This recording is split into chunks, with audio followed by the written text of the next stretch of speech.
Claude AI has all the data, the stats, and the facts on every basketball player in history. And based on that, it said Steph Curry is not the GOAT. But Claude doesn't know about Steph's presence or the fear and influence that came with it. You don't want to see us next year. We sitting there, and he looked just like, enjoy y'all last win. Delly almost died guarding Steph Curry. Maybe it's time we really looked at how we define greatness, because it isn't always something you can calculate. Sometimes it's something you experience. Claude, like most people, has Curry somewhere in the top 10, and it came to that conclusion based on statistics, accolade, advanced metrics, and historical comparison basketball fans have debated for decades. Michael Jordan won 6 championships without ever losing in the finals, and collected 6 finals MVPs along the way. LeBron James has spent more than 2 decades rewriting the record books while winning championships with 3 different franchises. Kareem Abdul-Jabbar won 6 MVP awards, 6 championships, and dominated the league for nearly 20 years. Magic Johnson has more championships, more finals MVPs, and remains the greatest passer the point guard position has ever seen. Even Curry's biggest supporters would admit those are difficult resumes to overcome. And from a purely analytical standpoint, Claude's conclusion makes perfect sense. Because computers don't debate greatness the way people do. They compare evidence, assign value, and arrive at the most statistically supported answer. However, the problem is that basketball has always contained things statistics were never designed to measure. You can't calculate what it felt like to play against Steph and Curry. You can't assign a number to the fear he created or the influence. And once you start talking about fear, the conversation changes completely. He gets held and grabbed more than anybody in the league. And because the officials are looking a lot at on the ball traffic, they don't see everything that's going on off the Steph ball. just walked into the vomitory pretending he's going to the locker room to see if Colin Sexton was going to follow him. He did. This is who Steph Curry is. Even an analyst once said, and I quote, "No one has scared me more than Stephen Curry." That right there gives you an insight into how Claude would be sounding if it could experience Steph. Fear has always been one of the greatest indicators of greatness in sports. The truly legendary players don't just beat their opponents, they convince them that the game is never really under control. Stephen Curry did that better than almost anyone the league has ever seen. Like when he erupted for 54 points against the Knicks in 2013 at Madison Square Garden.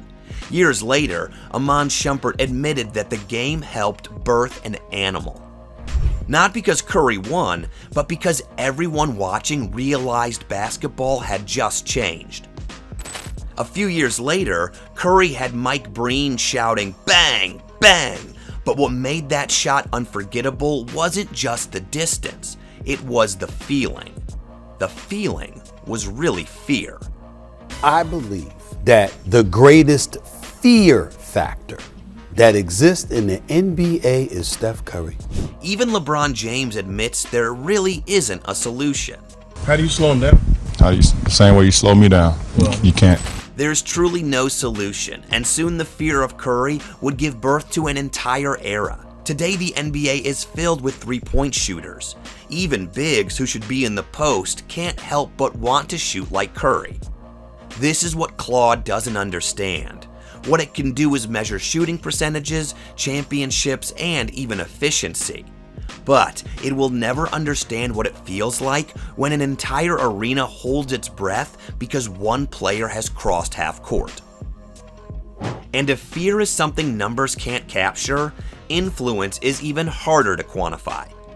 If fear explains why opponents hated playing against Stephen Curry, influence explains why the rest of the basketball world wanted to become him. You can count championships, you can count MVPs, and even three-pointers, but how do you measure the number of kids who changed the way they play because of one player? Before Curry, coaches spent years telling players that pulling up from 30 feet was a bad shot.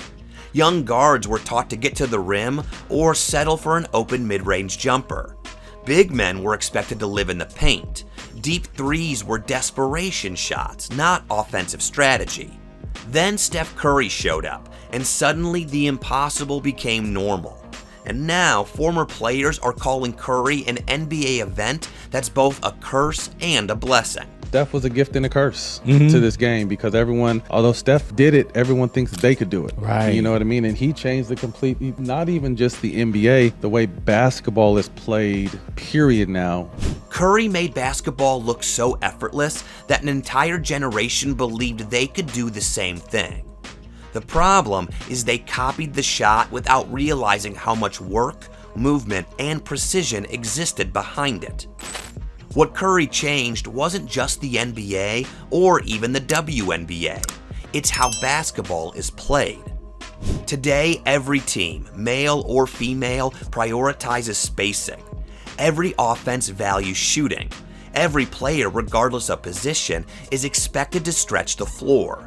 The modern game revolves around concepts that became mainstream because of Steph Curry. Paul Pierce believes Curry's impact reaches even further. Steph Curry in this generation has made the single biggest impact. And I'm talking about in this generation, you had guys like Allen Iverson, Kobe Bryant, Kevin Garnett. You've had so many influential players to where you're like, look, he's changed the way we play the game. Even over LeBron, over myself, his impact is undeniable. Think about the names Pierce mentioned. Allen Iverson changed basketball. Kobe Bryant inspired an entire generation. LeBron James redefined longevity and versatility. Yet, Pierce still believes Curry has made the biggest impact of anyone in this era. Another retired NBA star takes this even further. You know, I look at the stats and say, okay, Magic then Curry. When I look at the kids and I watch AAU, it's like, nah. You see, kids don't grow up trying to recreate someone's basketball reference page. They imitate what inspires them.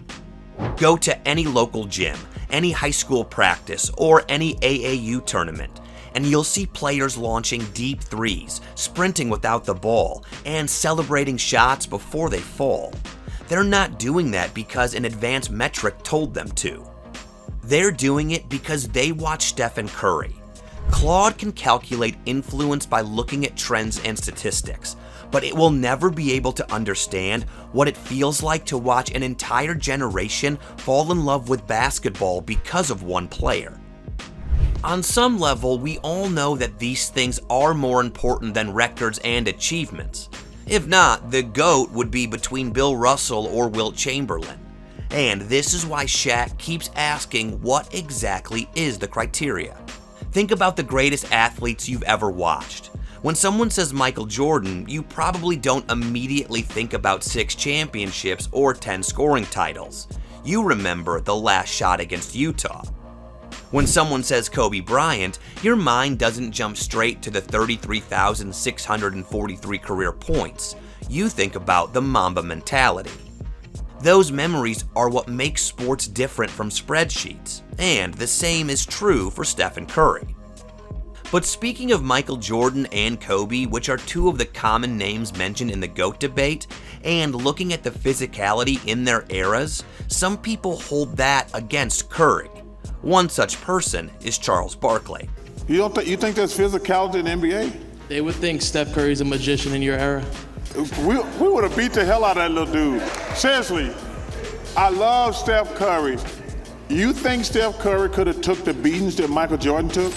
It's hard to think that maybe part of the criteria for GOAT status is if you've been beaten on the court before or not. But luckily enough, most people are just interested in actual basketball and the moments. One such person is NBA legend Julius Erving. What Steph Curry does on the court, and the simulator can't measure up because it just doesn't look real. But that's what he's been doing on the court, things that really don't look real to the normal eye. Kobe Bryant tried to describe how Curry is able to do these unreal things that Dr. J is talking about. Kobe, what do you think of when you watch Steph Curry? I see a calmness about him. I see a calmness about him, and I think it's something that a lot of players don't understand. I think the fans, it's very hard for the fans to really understand what I'm saying, because most players don't get it. Because he's not up, he's not down, he's not contemplating what just happened before or worrying about what's to come next. He's just there. And when a player has the skills and has trained himself to have the skills to be able to shoot, dribble, left, right, etc., and then you mix that with this calmness and poise, then you have a serious, serious problem on your hands. This is Kobe telling us what he believes enables Curry to do the incredible things he does. This is all part of what makes up the Curry legend. And together with the records Curry has broken and the titles and all, Shaq is convinced he knows his GOAT. The only thing Steph Curry has not done that those other guys have done is the finishing dunk. Think about what I'm saying. Like all the other guys, they have a finishing dunk play, but Steph Curry behind that line is the impact is similar to a finishing dunk. But when you're talking about that GOAT conversation, I'm saying it here on the Pat McAfee show, you got to put Steph Curry in there. Shaq's opinion on the GOAT is more valid than Claude AI because it comes from experience, not calculation. Shaq isn't comparing spreadsheets, he's comparing what greatness felt like. At the end of the day, we all have to look at the moments and experience Curry has created and ask ourselves, why not? This man has people's head on a swivel, having them going to the hospital to get oxygen after guarding him and all of this other stuff. How can we summarily dismiss that he belongs in that conversation? Yeah. Claude looked at the stats, advanced metrics, and all the facts, and is certain that Curry is not the GOAT. Claude is not able to enjoy a basketball game or even play it. What's more, sports have never belonged to numbers alone. The greatest players leave behind more than just stats and data, and Curry has given enough to basketball to be at least in the GOAT conversation. And speaking of GOAT doings, watch NBA players say Steph Curry's first Olympics was better than Michael Jordan's final shot next.